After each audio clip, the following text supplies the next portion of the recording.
O ministro Gilmar Mendes. Presidente, ministro Luiz Roberto Barroso, excelentíssimos senhores ministros do Supremo Tribunal Federal, excelentíssimo senhor ministro Alexandre de Moraes.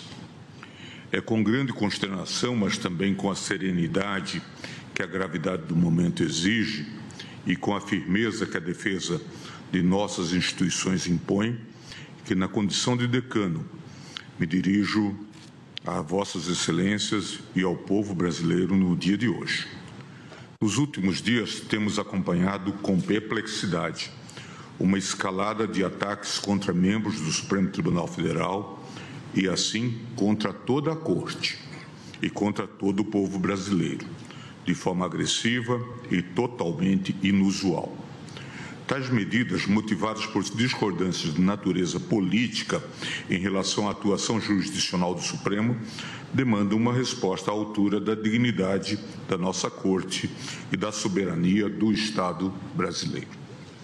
Nesse sentido, venho manifestar meu mais veemente repúdio aos recentes atos de hostilidade unilateral, que desprezam os mais básicos deveres de civilidade e respeito mútuo que devem balizar as relações entre quaisquer indivíduos e organizações. Mas os fatos recentes se revelam ainda mais graves, porque decorreram de uma ação orquestrada de sabotagem contra o povo brasileiro, por parte de pessoas avessas à democracia, armadas com os mesmos radicalismos, desinformação e servilismo que vem caracterizando sua conduta já há alguns anos. Afinal, não é segredo para ninguém que os ataques à nossa soberania foram estimulados por radicais inconformados com a derrota do seu grupo político nas últimas eleições presidenciais. Entre eles, um deputado que, na linha de frente do entreguismo, fugiu do país para covardemente difundir aleivosias contra o Supremo Tribunal Federal num verdadeiro ato de lesa pátria. O alvo central contra quem as baterias dos radicais têm se voltado é o eminente ministro Alexandre de Moraes, que, como todos sabem, é o responsável pela apuração da tentativa de golpe de Estado para impedir a posse do governo eleito em 2022. Não é de hoje que o ministro Alexandre tem sido alvo de críticas infundadas em torno da condução dessas investigações. Sobre isso, sempre digo e repito: a atuação do Supremo e de seus ministros não está imune a críticas. Elas são bem-vindas quando, num gesto de boa-fé, procuram aperfeiçoar o funcionamento das instituições. Porém, é imperativo que, em tempos de crises e desafios, possamos distinguir entre as ponderações sérias e construtivas e as opiniões levianas que docilmente aderem às narrativas falaciosas fabricadas pelos diversos gabinetes do ódio espalhados pelo país e difundidas nas redes. E isso para não mencionar as investidas que dolosamente visam corroer a independência de nossas instituições e enfraquecê-las. Nesse sentido, as censuras que têm sido dirigidas ao ministro Alexandre, na sua grande maioria, partem de radicais que buscam interditar o funcionamento do judiciário e, com isso, manietar as instituições fundamentais de uma democracia liberal. As acusações partem de dois eixos de insatisfações. De um lado, estão os ataques feitos pela claque de apoiadores das lideranças políticas que são acusadas de uma tentativa de golpe de Estado após as eleições de 2022.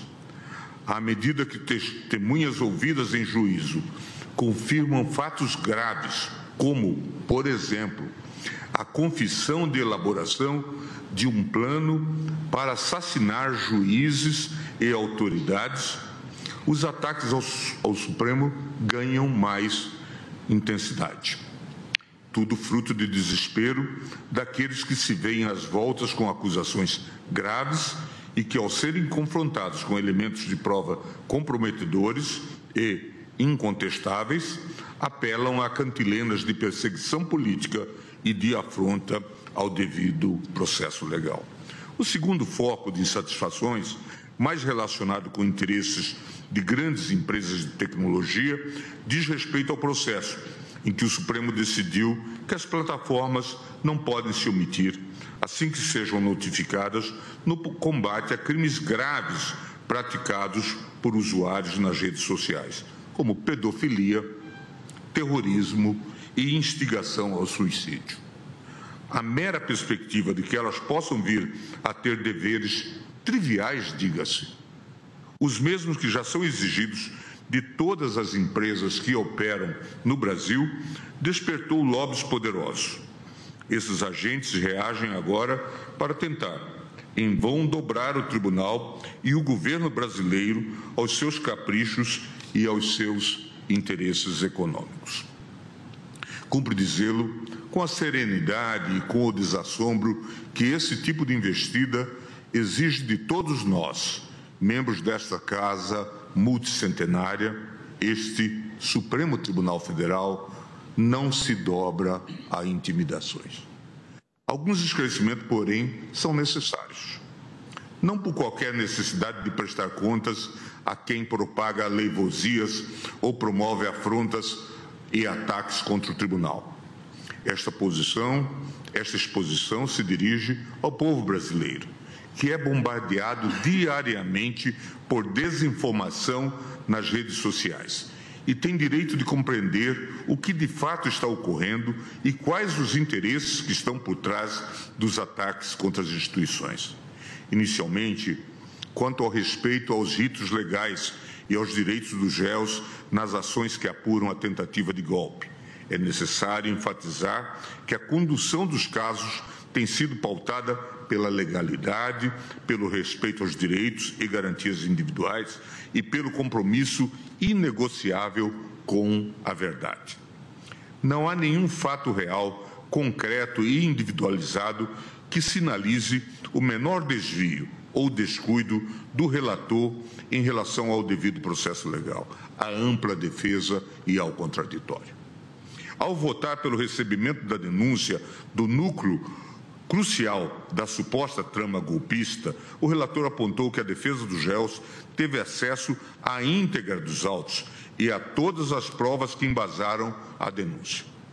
E mostrou que há registro oficial das inúmeras ocasiões em que os advogados manusearam os autos da ação penal e das investigações. O respeito ao direito de defesa tem sido constante, com participação efetiva dos advogados e réus nos atos processuais, apresentando provas, deduzindo teses e resistindo aos argumentos da acusação. Além disso, as sessões da turma não apenas podem ser acompanhadas presencialmente pelos advogados, pelos réus e pela imprensa, como são transmitidas em tempo real pela TV Justiça, garantindo a mais ampla transparência dos atos processuais. Diante da clareza dos fatos, devem ser fortemente rechaçadas quaisquer insinuações vazias sobre a lisura do rito observado pelo relator. Tais calúnias devem ser compreendidas pelo que verdadeiramente são: retórica política barata dos acusados e de seus asseclas para desacreditar o tribunal e tentar desviar o foco do debate público dos graves fatos que estão sendo revelados pelas testemunhas e pelas provas apresentadas pela Procuradoria-Geral da República. Não por outra razão, a cada testemunha que afirma ter presenciado uma reunião para discutir meios de interferir na Justiça Eleitoral e a cada mensagem de aplicativo que mostra os bastidores da trama golpista, os ataques contra o relator voltam a aparecer com mais força. Essa estratégia faz parte de um método que já é bastante conhecido por todos. Afinal, vivemos em tempos em que a verdade é frequentemente distorcida e a desinformação é usada como arma política. Neste cenário, é fundamental defendermos aqueles que, com coragem e retidão, enfrentam essas ameaças, mesmo quando isso implica suportar o peso de críticas injustas e ataques pessoais. Afora os ataques feitos pelos apoiadores do grupo político derrotado na eleição de 2022, há ainda a desinformação fomentada pelas empresas de tecnologia, construída sob o pretexto de defesa da liberdade de expressão. Tal narrativa serve aos interesses privados dos seus acionistas, interessados na preservação de um modelo anódino de regulação das redes. Sustentam que, por mais grave que seja certa publicação, como pornografia infantil, terrorismo, tráfico de pessoas e auxílio ao suicídio, cabe somente à empresa decidir pela retirada ou não da publicação, segundo sua política interna, assim chamado termos de uso. Não é difícil demonstrar que esse sistema, que se baseia em confiança quase absoluta na suficiência dos termos de uso e políticas de privacidade dos provedores de aplicações, oferece proteção deficiente a valores fundamentais da democracia. Afinal, não são poucas as amostras recentes de que os sistemas internos de moderação das empresas falharam nessa missão, ao permitir que fossem amplamente mobilizados nas redes sociais conteúdos ilícitos, como desinformação sobre vacinas, ataques contra as instituições e chamados para o lamentável 8 de janeiro de 2023. Em relação a esse último evento, lembro, presidente, que o acampamento montado em Brasília, diante do quartel-general do Exército, em si mesmo uma demonstração de golpismo tacanho, se fez acompanhar de intensa circulação de informes em aplicativos de mensagens e plataformas, anunciando a chegada de caravanas com milhares de apoiadores na véspera do fatídico dia. Levantamento da empresa de análise de dados Palver, que monitorava 17 mil grupos no WhatsApp, identificou que desde 5 de janeiro já circulavam convocações para a invasão de prédios públicos em Brasília. Para dificultar a atuação preventiva das forças policiais, os golpistas convocavam apoiadores do ex-presidente para a tal festa da Selma, código utilizado para se referir furtivamente às invasões. A expressão foi utilizada junto com o hashtag Brazilian Spring, Primavera Brasileira, e circulou amplamente em redes sociais como o X, antigo Twitter. Entre os perfis que convocaram para a tentativa de golpe estavam até mesmo contas com o selo Twitter Blue, serviço pago que sinaliza aos usuários que aquela conta teve a identidade verificada pela plataforma. O quadro é ainda mais alarmante, porque boa parte das manifestações de golpismo que circulou nas redes foi impulsionada pelas plataformas. Existem evidências empíricas de canais e perfis monetizados e anúncios patrocinados que fomentaram, coordenaram ou apoiaram os atos de insurreição. No 8 de janeiro, em meio a cartazes espalhados pela capital federal e a materiais divulgados pelas redes sociais, incitando as Forças Armadas a atuarem para manter no poder o candidato derrotado nas eleições, uma turba insana rompeu barreiras de contenção montadas pela Polícia Militar perto da Catedral, marchou em direção às sedes dos três poderes e tomou os prédios públicos com violência. As imagens da destruição, truculência e incivilidade, amplamente divulgadas pela mídia nacional e internacional, provocam um sentimento de vergonha e indignação no povo brasileiro. Dada a gravidade da situação, o tribunal cumpriu seu dever e enfrentou esse tema com serenidade, alcançando uma posição de equilíbrio que concilia a liberdade de expressão na internet com a tutela adequada de outros valores estruturantes da democracia, como o pluralismo político e a tolerância mútua. A despeito da resistência oferecida pelas plataformas, o Tribunal conseguiu construir um regime de responsabilização que, sem amarrar o desenvolvimento da tecnologia, sinaliza que redes sociais não são terra sem lei.